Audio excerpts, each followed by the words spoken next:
بصوا يا جماعه، احنا بنصور الراجل ده كل شويه بقاله ساعه يزمر ويخبط على الازاز بتاع العربيه. شايفين انا بجري منه اصلا، فصورت عشان لو عايز يعمل حاجه. في ايه يا عم؟ في ايه عاوز ايه؟ صوروا هاتوا. شوف اجري يا عم. هو بيقف. عاوز ايه ده؟ جاي صوروا هاتوا كده.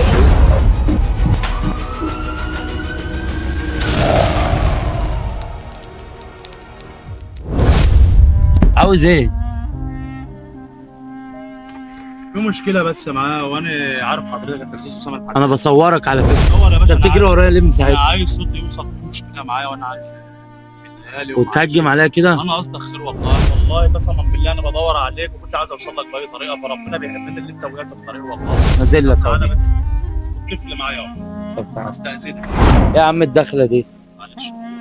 عارف ان انت راجل محترم وانت بتعمل خير كتير، فدلوقتي تعالى بس كده، تعالى. ايه ده؟ في ايه؟ ده ابنك؟ طب هات.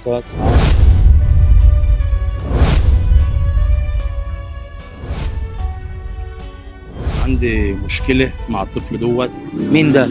ابني اسمه ابنك؟ محمد يوسف. ازاي؟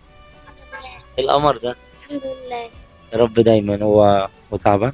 هو من ذو الهمم والله، وفي مشاكل معاه في رجله، وفي فقرات في ظهره ناقصة، وعنده في ارتجاع برضه على الكلى، والدنيا انا كنت بحسك بتهجم كويس. عليا. مش بتهجم والله، ده انا ناس كتير يعني بدور على حد اللي صوته يوصل للعالم كله، مانيش عارف. طب ممكن تهدى بس؟ هدي الحمد لله. ايه ده؟ الحمد لله. مراتك موجوده؟ مراتي موجودة، ومعايا ملك الكبيرة برضه. ربنا بس يخليها. الحمد لله ما فيهاش اي حاجة. طب انت محتاج ايه طيب؟ انا والله بس مش عايز اكتر من اللي ابني ده يتعالج. انت بتوقفني طيب عشان محتاج فلوس؟ لا انا والله بس مش حته بقى، يعني انا عايز ابني يتعالج عشان برضه كان عنده ظروف في حكايه مرض ديت. انت فانا تعبان؟ انا راجل ربنا اصابنا بمرض فشل كلوي، ودخلت في دور غسيل بقالي سنتين. طب هو محتاج ايه طيب؟ انا والله بقى محتاج، في عنده مشاكل في رجله، وفي مشاكل في الركبه دي ما بتتفردش. ركبته ما بتتفردش خالص، هي اخرها كده.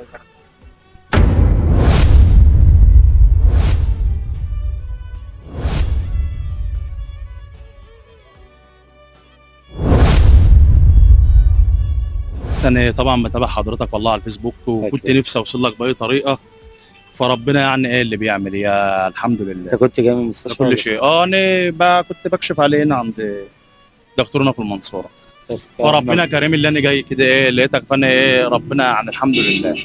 عايز اسالك سؤال. انا كنت نازل اصور والله العظيم، ربنا يصلحك. فيمكن انت جيت لي صدفه الحمد وانا لله. جيت لك من عند ربنا. الحمد لله. اولا ربنا يشفيه لك. اللهم ثانيا انت امين. عند ربنا حاجه كبيره قوي. رضا من عند الله، وانا مش زعلان والله. كفايه ان انت مرضي، يعني انت راضي، دي لا حاجه ده انا كبيره. بحمد ربنا جامد قوي، يعني اللي انا ماشي على رجلي كده الحمد لله. في دكتور يقوم بالموضوع ده؟ والله ما في دكاتره بره، بس والله يا استاذ اسامه الناس بتطلب كتير قوي يعني. كام مثلا؟ يعني اقل واجب النهارده عشان الدكتور يعمل عمليه دي كلها، اقل واجب يوم ما يقول لك 60000. 60000 جنيه؟ مش هيرحمنا. انا كنت عامل له قبل كده عمليات برضك على حسابي في مستشفى خصوصي، خدوا مني هناك في رجلي في تطويل الاوتار وحاجات. كان الكلام ده اول ما اتولد وسن 7 ايام، والله العظيم صارف له معدل 30000. الكلام ده في 2018. رجعت بعد ده كله انا دخت، انا تعبت، ما كنتش عارف اعمل ايه، والواحد بقى متعذب والناس مش رحمه حد. انت بتشتغل ايه؟ انا والله كنت شغال سواق من ساعه ما تعبت طبعا، ما كنتش بشتغل. النهارده انا كنت بروح المستشفى بغسل يوم بتغسل؟ ويوم. بغسل يوم ويوم. مكان العمليه اهو. ربنا يشفيك يا رب. دي مكان العمليه. انت معاك تليفون صح؟ معايا تليفون. بص، انا عندي ناس كتير على الصفحه فعالين خير. ربنا يصلحها.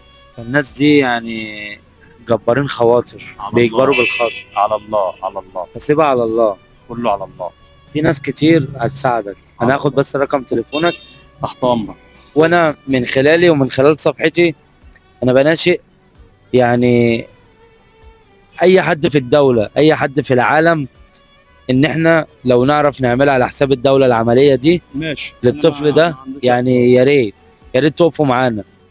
زي ما انتم شايفين الحاله باينه من غير ورق ولا اي فأنا حاجه. يعني رحت مستشفى المنشاوي في طنطا، ورجعوني كذا مره، وانا والله العظيم تعبت، ما كنتش بشكى الا لربنا. حبيبي بس وانا اتشرفت بيك. ربنا يبارك فيكم. انا معلش باذن الله ارفع لك الفيديو ده وهنستنى يا الناس. باشا على الله، ومعلش اللي انا اتهجمت عليك للمره الاخيره. حبيبي اتشرفت بيك جدا. السلام عليكم.